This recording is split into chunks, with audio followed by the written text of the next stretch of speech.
Bonjour à tous et bienvenue pour cette nouvelle émission de l'Academia pour le mois de novembre 2023. Alors aujourd'hui, nous allons voyager au cœur des temples du soleil et plus largement de la thématique du culte solaire. Alors dans cette playlist d'émissions, je vous ai déjà proposé 4 épisodes. Le premier qui traitait du concept de lieu sacré dans sa globalité, la seconde qui traitait des montagnes sacrées en tant qu'axis mundi naturel, la troisième qui traitait des pyramides en tant qu'axis mundi artificiel, mais surtout représentation cosmogonique du monde. Et enfin, la quatrième qui traitait du culte des eaux en tant que symbole de séparation entre le monde des vivants et des morts, mais également en tant qu'allégorie de l'énergie, le chi, le mana, le ki, etc., quel que soit le nom, qui est présent en toute chose. Et maintenant, nous allons nous intéresser à la vénération particulière envers le soleil et les lieux de culte qui lui sont dédiés, mais aussi toute la symbolique autour de cette histoire. Alors passons directement au plan de l'émission. Tout d'abord, une petite introduction très rapide pour présenter succinctement ce qu'est le culte solaire. Ensuite, on entrera dans le vif du sujet avec la première partie qui traitera de mythologie et des rites, avec mythe et culte solaire. On présentera les origines du culte, les différents dieux associés au soleil, les rôles dans le culte solaire. On parlera des rites à proprement parler par la suite, et enfin du calendrier et des fêtes solaires. La deuxième partie concernera les lieux plus précisément, on parlera des temples solaires, tout d'abord les premiers sanctuaires naturels, puis les mégalithes liés au culte solaire. On parlera également des temples antiques et on parlera aussi de quelques édifices monothéistes liés au culte solaire. Mais on fera également un petit détour pour présenter l'architecture symbolique du culte solaire. Puis la troisième partie sera plus ésotérique puisque nous allons parler du symbolisme solaire avec les grands archétypes mythiques. Tout d'abord le concept de la lumière et des ténèbres, le principe ou le concept de la mort et de la résurrection du soleil, mais aussi le rôle tout particulier du porteur de lumière, et enfin on terminera avec le concept du feu sacré. Alors tout d'abord en introduction, qu'est-ce que le culte solaire ? Ce qui est important de comprendre, c'est que le culte solaire est présent à la base de tous les systèmes religieux. Néanmoins, il ne constitue pas à proprement parler une religion entière. Le culte solaire est un élément constitutif des religions, que l'on va retrouver dans toutes les religions de la planète et à toute époque, sans exception. Il y a toujours une vénération particulière qui est rendue à l'astre brillant, au soleil dispensateur de vie.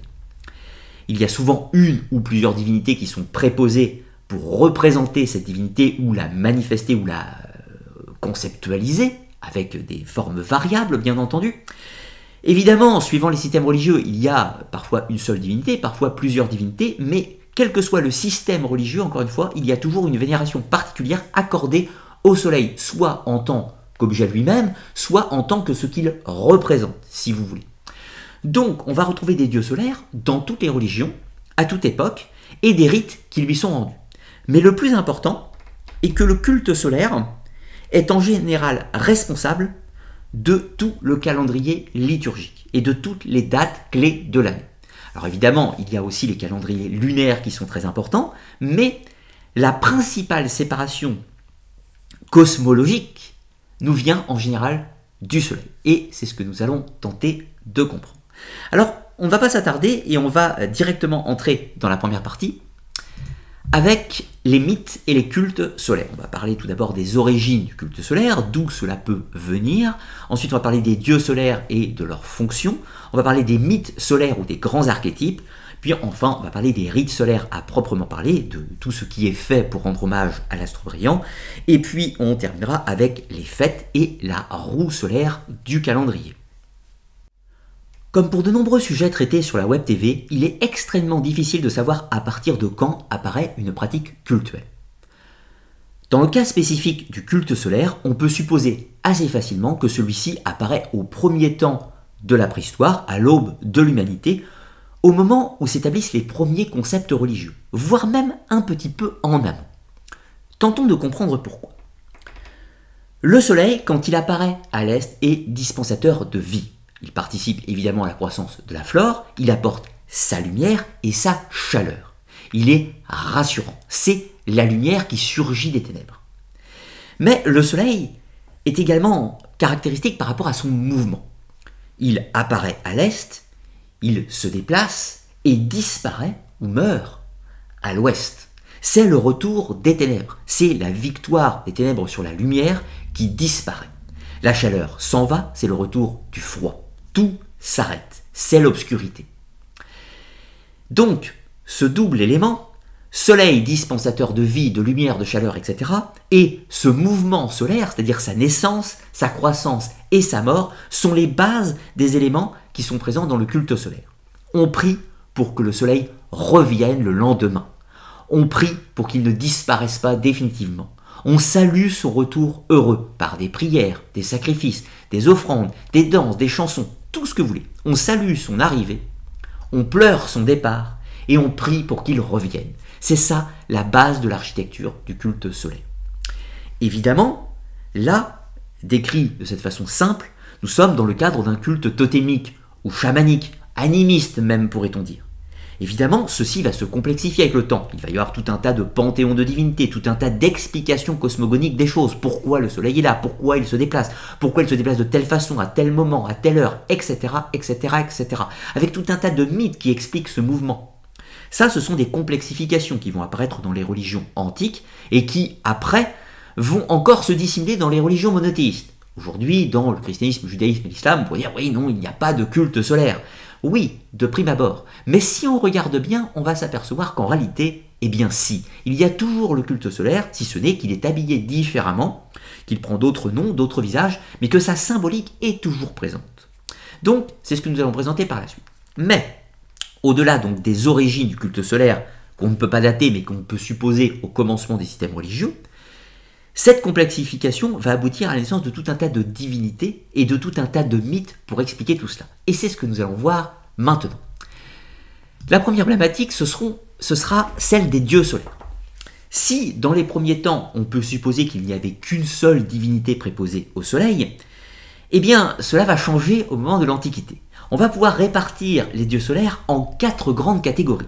Celle des dieux soleil, à proprement parler, celle des maîtres du soleil, ceux qui contrôlent le soleil, ensuite les porteurs de lumière, ceux qui l'accompagnent dans son voyage, et les annonciateurs du soleil, ceux qui précèdent le soleil dans ses mouvements. Alors, pourquoi ce découpage? Eh bien, en fait, c'est relativement simple. Il y a tout un tas de personnages qui sont affublés du titre de Dieu Soleil, et pourtant, cela est relativement simpliste. La première catégorie, celle que j'appelle les dieux soleil à proprement parler, c'est ceux qui représentent la divinité au sens physiquement, le disque solaire lui-même, la boule de feu et de lumière personnifiée. Par exemple, chez les Grecs, on l'appelle Hélios. Chez les Mésopotamiens, on l'appelle Shamash ou Utu. Chez les Égyptiens, on l'appelle Khépri pour le soleil du matin, Ra pour le soleil à son zénith, ou encore Atum pour le soleil du soir. C'est le soleil dans sa forme la plus primitive, la plus pure, la boule de lumière dispensatrice de vie. Par exemple, toujours chez les Grecs, vous avez Hélios qui est le soleil personnifié, et vous avez Sélénée, sa sœur, qui est la lune personnifiée. Mais ce ne sont pas les maîtres du soleil, ce sont simplement les dieux soleil. Après, vous avez la deuxième catégorie, ce sont les maîtres du soleil, du moins je les appelle comme ça, ou encore ceux qu'on va appeler non pas les dieux soleil, mais les dieux solaires. C'est ceux qui contrôlent la puissance solaire, qui contrôlent donc le dieu soleil à proprement parler, qui de fait est leur serviteur. Les maîtres du soleil, on a par exemple le dieu Apollon chez les Grecs. Apollon n'est pas le soleil personnifié, il est le dieu qui porte en lui la puissance solaire, qui est le maître du soleil, et donc qui contrôle Hélios. Quand vous avez le char du soleil, vous avez Apollon qui est le cocher, qui contrôle l'embarcation, et vous avez Hélios qui est simplement la boule de lumière qui est portée dans le chariot.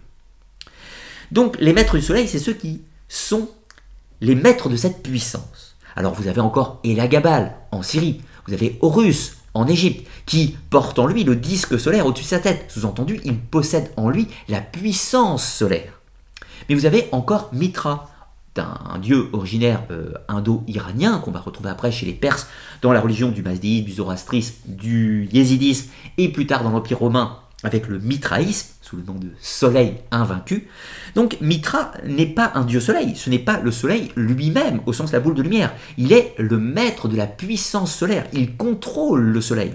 Et donc, en ce sens, il contrôle aussi le temps, la mort et la résurrection. Mais surtout, il est le sauveur, celui qui est le Messie et va apporter la lumière dans le monde, la puissance solaire. Et en ce sens, on peut faire un comparatif évident avec la figure chrétienne de Jésus-Christ. Jésus-Christ étant Fils de Dieu, Dieu lui-même, dans les croyances chrétiennes, il est la lumière du monde, l'alpha et l'oméga. Il n'est pas le soleil au sens Dieu soleil personnifié, il est le maître du soleil, le Dieu solaire qui apporte la lumière dans le monde, la révélation, la vérité, et qui contrôle la mort et la résurrection, et donc le cycle du temps aussi.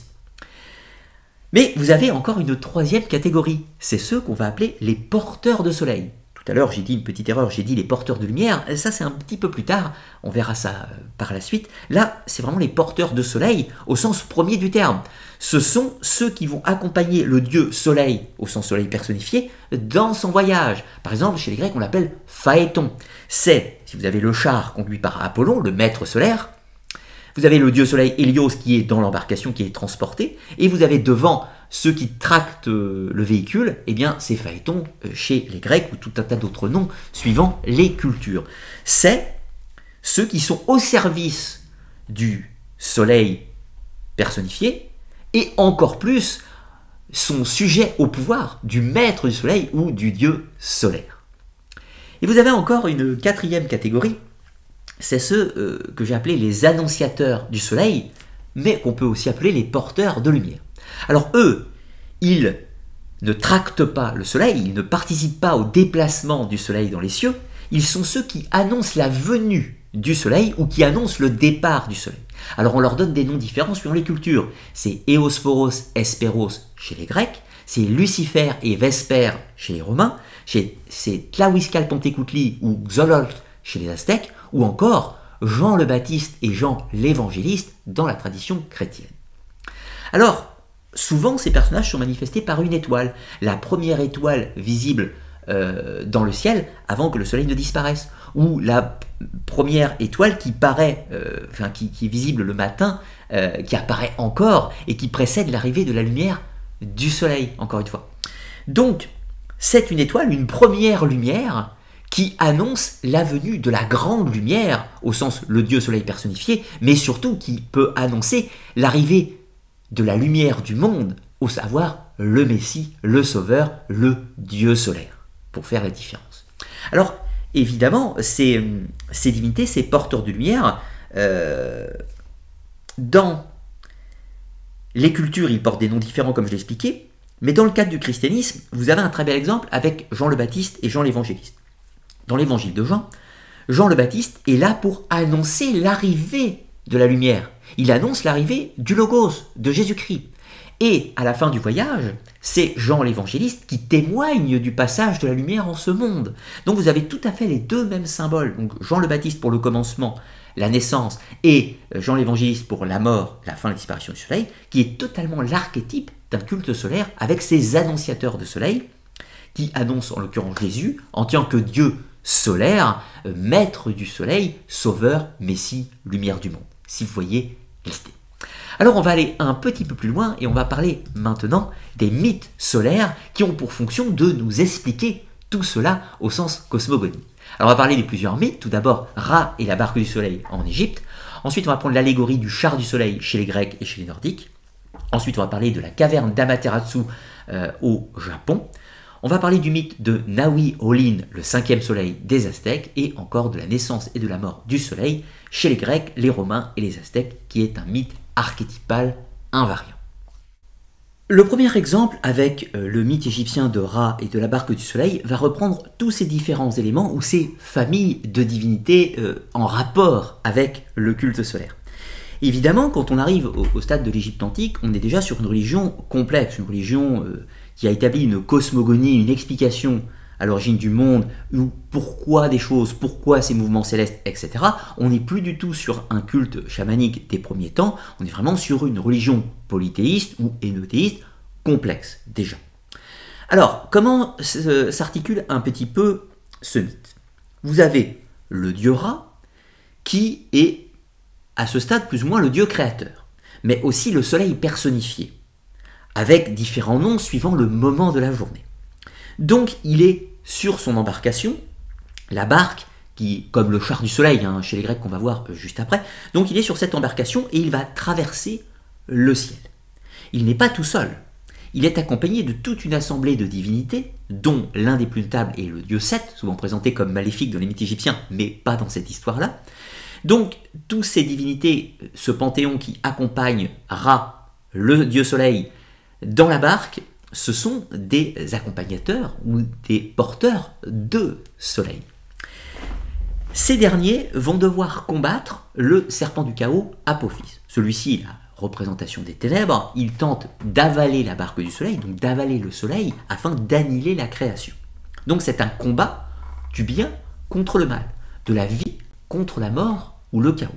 Ces accompagnateurs ou ces porteurs de soleil combattent le serpent du chaos. Ce n'est pas Ra lui-même qui combat, ce n'est pas le soleil lui-même qui combat les ténèbres, c'est son assemblée divine qui le fait.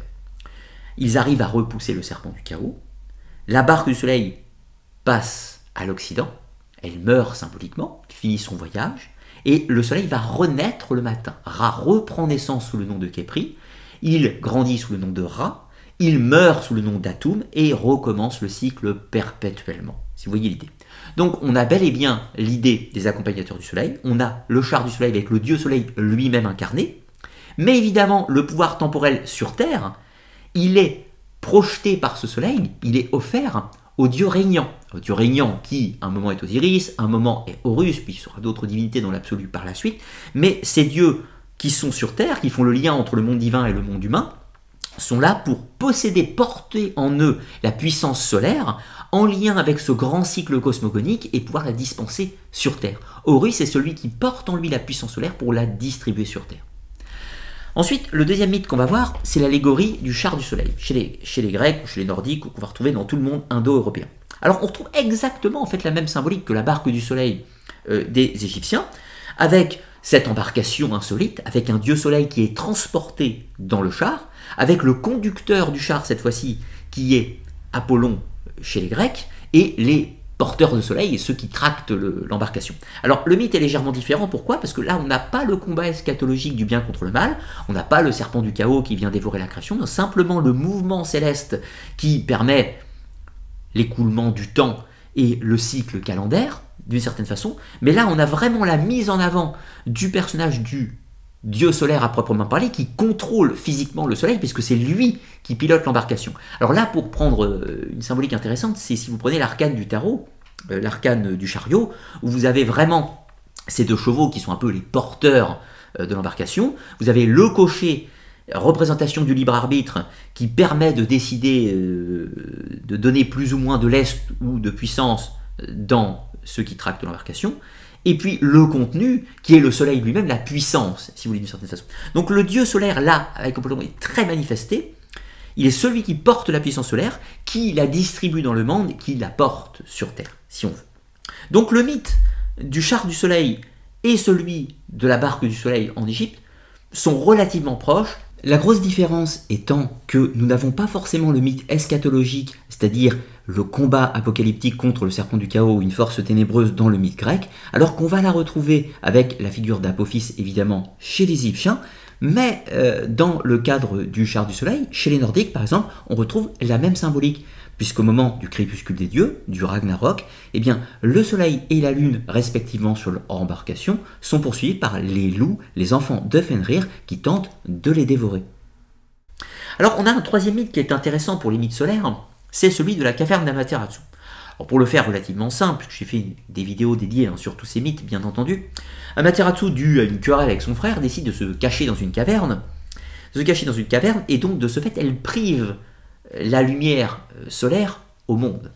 Alors là se pose une première question. Du coup, Amaterasu est-elle le soleil personnifié, c'est-à-dire la déesse soleil au sens physique, ou est-elle une divinité solaire qui possède la puissance du soleil? Eh bien, d'une certaine façon, nous pourrions dire un petit peu les deux. Tout d'abord, Amaterasu est une divinité qui possède évidemment la puissance solaire. C'est elle, d'une certaine façon, la sauveuse, qui permet d'envoyer la lumière sur Terre, qui va par la suite transmettre ses artefacts, transmettre des indications à son petit-fils, afin que celui-ci forme l'empire du Japon, donc la civilisation. C'est une divinité sauveuse, à l'image de Horus, Mitra, Jésus et de nombreux autres. Néanmoins, dans le cadre spécifique de la religion japonaise, Amaterasu se manifeste aussi au sens physique par le soleil. Donc d'une certaine façon, elle est à la fois le dieu soleil au sens premier et une divinité solaire au sens maîtresse de la puissance solaire. Donc dans ce mythe, elle se cache dans une caverne, les autres dieux vont comploter pour la faire sortir de sa caverne, elle finit par sortir et répand de nouveau sa lumière dans le monde. Mais là où on a une spécificité dans le mythe japonais, c'est que Amaterasu est une divinité féminine, ce qui est relativement rare pour les divinités solaires. Habituellement, comme le cas d'Apollon, de Jésus, Horus, Mitra et bien d'autres, ce sont souvent des hommes qui possèdent la puissance solaire et qui peuvent la projeter.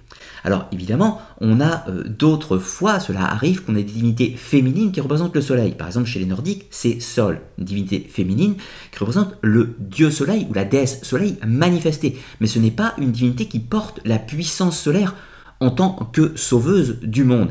Donc Amaterasu est assez unique dans ce registre, puisqu'elle est à la fois la divinité solaire au sens manifesté, mais aussi la divinité maîtresse du soleil, comme je vous le disais, et qui est donc la sauveuse du monde.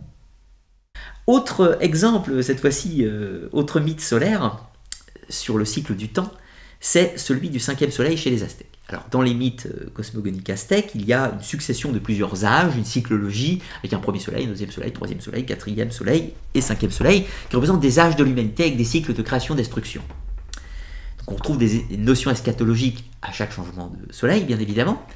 Mais au moment de la naissance du 5e soleil, donc les dieux se réunissent, ils vont élire l'un d'entre eux pour devenir le nouveau soleil, donc ils le sacrifient, ce dernier va renaître, on trouve la notion de mort et de résurrection, il va renaître en tant que nouveau soleil, donc le 5e soleil, sauf que ce soleil est un dieu soleil personnifié, on est bien d'accord. Néanmoins, pour se mettre en mouvement, il sollicite de l'énergie, il sollicite des sacrifices pour accepter de se mettre en mouvement. Sous-entendu, le soleil a besoin d'énergie pour se mouvoir. Donc les dieux vont se sacrifier eux-mêmes pour nourrir le 5e soleil, puis, vu que ce sont des dieux, ils ressuscitent évidemment, ou ils ne meurent pas vraiment, et après du coup ce sont les humains qui vont devoir prendre la tâche et accomplir des sacrifices pour nourrir ce 5e soleil. Grâce à ces sacrifices, ce 5e soleil peut se déplacer dans le ciel, animer le monde et créer donc le temps, d'une certaine façon, si on veut. Donc ce mythe montre bien que le soleil, on doit lui offrir des présents pour qu'il fasse son travail, et on doit prier pour son retour, pour que cela recommence perpétuellement. Donc le mythe aztèque illustre bien la notion cyclique des rites qui vont être accordés au soleil. Alors ensuite, on va trouver un autre grand mythe qui est cette fois-ci archétypal, c'est-à-dire qu'on va le retrouver plus ou moins partout, c'est le symbolisme de la mort et de la résurrection du soleil. Alors là, il y a deux aspects à observer. Le premier aspect, c'est l'aspect matériel observable. C'est-à-dire le dieu soleil en tant que personnification de l'astre brillant, qui prend naissance chaque matin, qui croît et qui meurt chaque soir. Ça, c'est le symbole observable. Mais ce qui est beaucoup plus important, c'est le concept du dieu solaire, c'est-à-dire du dieu qui est le maître de la puissance solaire, qui voit son essence apparaître et se dispenser dans le monde chaque matin, et qui voit son pouvoir disparaître dans l'obscurité. En gros, le dieu sauveur dispense son énergie et lui-même va mourir et renaître. Alors ce qui meurt et ce qui renaît, ce n'est pas tellement à proprement parler le dieu soleil personnifié, mais c'est le dieu sauveur, le dieu messie et son pouvoir qui meurt et qui ressuscite. Jésus-Christ dans le christianisme est la lumière du monde, le maître de la divinité solaire par essence, il meurt et il ressuscite, apportant sa lumière dans le monde. C'est Osiris qui meurt et qui ressuscite. C'est encore Dionysos, lui aussi, qui meurt et qui ressuscite, ou encore en Inde, Krishna qui meurt et qui ressuscite. Mais, pour aller plus loin, le mythe du dieu solaire et sa mort et sa résurrection symbolique n'est pas forcément la mort du dieu en tant que tel, mais la disparition de son pouvoir. C'est le monde qui meurt et qui ressuscite, au sens la nature. Et là, on a un bel exemple avec Mitra, le soleil invaincu, qui sacrifie le taureau pour régénérer la nature qui est morte. Et on trouve la même chose avec Amaterasu. La nature est morte par l'absence de la puissance solaire, puisqu'Amaterasu est dans la caverne, et quand elle sort, elle rediffuse cette lumière et régénère le monde symboliquement. Donc tout l'archétype du dieu sauveur qui diffuse la lumière du monde. Donc là, on est vraiment l'archétype de la mort et du soleil, illustré par la disparition à l'occident du soleil et sa renaissance à l'est, illustre surtout la mort et la renaissance du Dieu messianique. Là, vous avez quelques exemples mythiques liés au culte solaire. Et maintenant, nous allons pouvoir nous intéresser aux rites qui participent à ce culte et qui ont pour but de permettre le cycle de mort et de résurrection du soleil, de permettre ses réapparitions à l'Orient, de permettre qu'il répande sa lumière dans le monde, de permettre que la puissance solaire persiste face aux ténèbres, etc., etc. Alors, les rites solaires, on peut les répartir en 4 grandes catégories. La plupart de ces rites existent encore de nos jours sous des formes extrêmement variables, mais ce sont toujours les 4 grandes familles.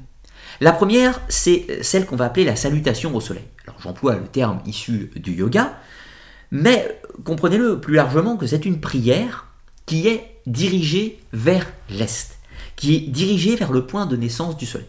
La salutation au soleil ou la prière du soleil, c'est le fait qu'on se dirige vers l'endroit où le soleil va apparaître, saluer son retour, saluer son apparition, remercier le soleil pour sa puissance manifestée dans le monde.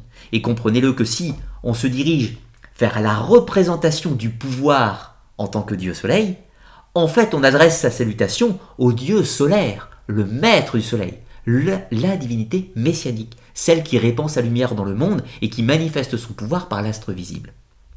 Donc, salutation au soleil ou prière, vous retrouvez tous les archétypes. J'ai cité la salutation au soleil en yoga, mais si vous prenez la prière des yézidis ou la prière des adeptes du zoroastrisme, ils dirigent leur prière vers l'est, lieu de naissance du soleil, ou aux différents moments de la journée en direction du soleil. C'est toujours des salutations au soleil.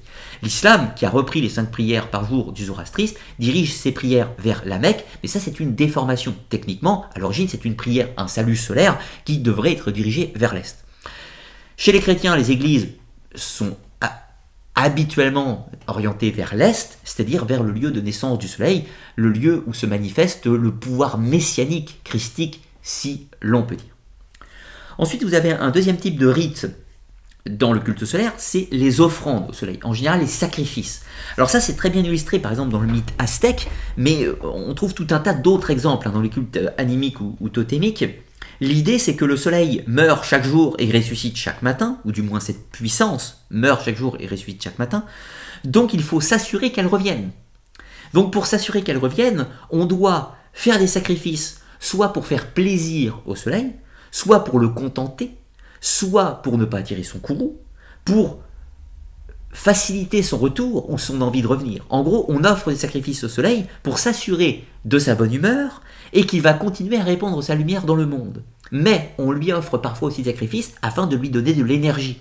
C'est comme s'il y avait un jeu d'interaction entre le microcosme, macrocosme, l'humain à son niveau nourrit le pouvoir cosmogonique solaire et donc participe à son mouvement. Si les individus ne nourrissent plus le soleil ne se déplace plus. C'est ce qu'on a dans l'illustration du mythe aztèque. Mais on a tout un tas de rites en ce sens parmi toutes les cultures. Le troisième grande famille de rites de nature solaire sont sûrement les plus insolites et les moins perceptibles, mais pourtant c'est en réalité les plus fréquents. Ce sont les circonvulations. Les rites de circonvulation que l'on fait tous, parfois même sans s'en rendre compte. Quand vous visitez une église, habituellement, quand tout se passe bien, vous visitez l'édifice en faisant le tour, en prenant le sens solaire, c'est-à-dire le sens des aiguilles d'une montre. Quand vous vous réunissez autour d'un feu, vous dansez autour, vous faites une circonvulation. Quand vous faites des cercles sacrés ou tout un tas d'autres choses, comme dans la Wicca, le néo-druidisme ou tout un tas d'anciens rites, vous faites un cercle. Qu'est-ce qu'on fait quand on fait un cercle? On fait une représentation de l'idée du monde cyclique, du cycle du temps, du cycle des saisons, mais aussi surtout du cycle solaire, c'est-à-dire le mouvement cyclique de l'astre brillant. On rejoue cosmogoniquement le voyage du soleil. Donc on a l'idée du pèlerinage solaire. On fait un déplacement en hommage à ce mouvement du soleil. La plupart des pèlerinages, pas tous, mais la plupart des pèlerinages ont un rapport avec les mouvements du soleil. Le voyage de Saint-Jacques de Compostelle, habituellement, est un voyage qui se fait plutôt de l'est vers l'ouest, vers Saint-Jacques. Compostela Stellaum, le cimetière d'étoiles. On va vers le grand Occident, le monde de la mort. On accompagne le voyage du soleil vers l'au-delà. mais c'est pour mieux renaître après de l'autre côté. On peut aussi faire des pèlerinages pour les chrétiens, souvent vers l'Est, en allant à Jérusalem, etc., etc. Donc on retrouve cette idée d'aller vers la lumière salvatrice. Donc les pèlerinages et les circonvulations diverses et varieuses sont en général des rites solaires qui s'ignorent la plupart du temps. Mais la quatrième grande famille de rites solaires, et la plus importante, ce sont les célébrations des solstices et des équinoxes. Les grandes fêtes pour marquer la puissance du solaire dans ses différentes phases. Et vous vous rappelez de ce que je vous ai dit en introduction. Le culte solaire est à la base même du calendrier des fêtes liturgiques. Et c'est ce que nous allons voir. Alors, j'ai pris quelques exemples volontairement, en prenant toujours un exemple dans le cadre du christianisme et en prenant quelques exemples multiples d'autres religions ou cultures à travers le monde. Alors, on va commencer tout d'abord avec le solstice d'hiver, le moment où le soleil est le plus faible de l'année, le moment où les jours sont les plus courts, le moment où les nuits sont le plus longs. Évidemment, dans le cadre du christianisme, c'est la fête de Noël. Symboliquement, c'est la naissance du Sauveur, la naissance du nouveau soleil, le Nova Aeol. Mais cette fête n'est pas spécifique aux chrétiens. Bien avant, les mitraïstes, ou les adeptes de Mitra, vénéraient la naissance du soleil invaincu, la naissance du nouveau soleil qui allait pouvoir terrasser les ténèbres. C'est la promesse de la victoire de la lumière sur les ténèbres. Les Zoroastriens et les Yézidis faisaient la même chose avec la fête de Shab el Yalda chez les anciens Perses, où on célèbre encore une fois la naissance du nouveau soleil qui va terrasser dans un futur proche, qui va terrasser les ténèbres. Chez les Celtes, on l'appelle Yule. Plus largement, dans le monde indo-européen, on célébrait toujours la naissance du nouveau soleil, du Nova Aeol ou du Yol chez les Scandinaves, par exemple. Et en Chine, on trouve encore une fois la même chose avec la fête, par exemple, de Tongzi, qu'on trouve dans tout le monde asiatique, en Corée, au Japon, etc. etc.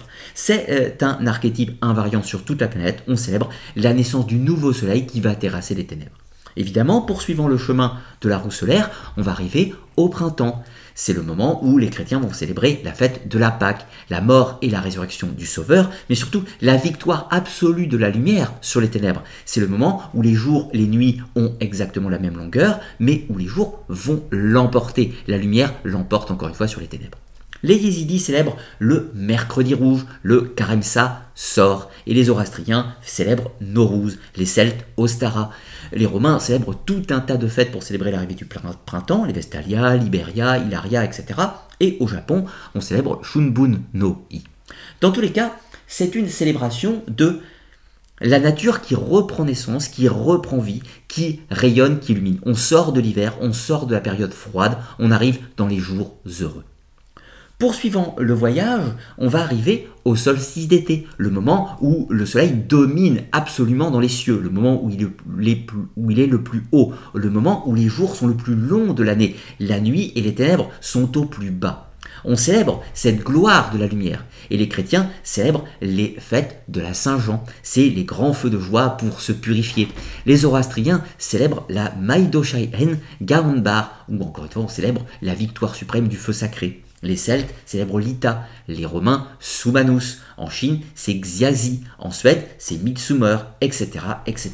Encore une fois, il existe des fêtes sur tous les endroits de la planète pour célébrer le moment du solstice d'été. Mais poursuivant notre voyage, nous allons arriver bientôt au jour sombre. L'équinoxe d'automne, qui fait écho avec l'équinoxe de printemps, eh bien, cette fois-ci, le soleil perd de la puissance. Les jours et les nuits font la même longueur, le soleil est sur le déclin. Le vieux dieu solaire est en train de progressivement tomber dans le froid de la nuit. Il va prochainement mourir.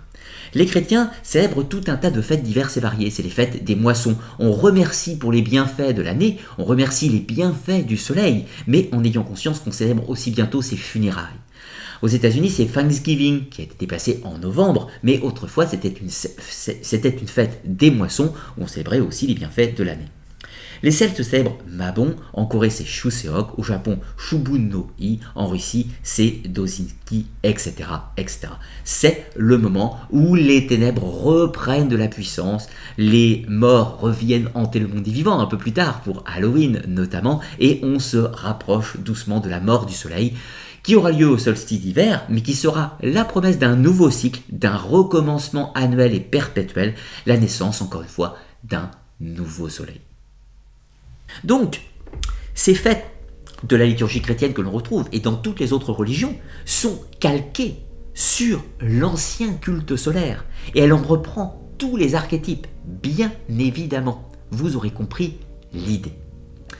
Alors maintenant, nous allons aller un petit peu plus loin, puisqu'après avoir vu les mythes, les rites, les grandes allégories et la distinction de tous ces personnages qui participent au culte solaire,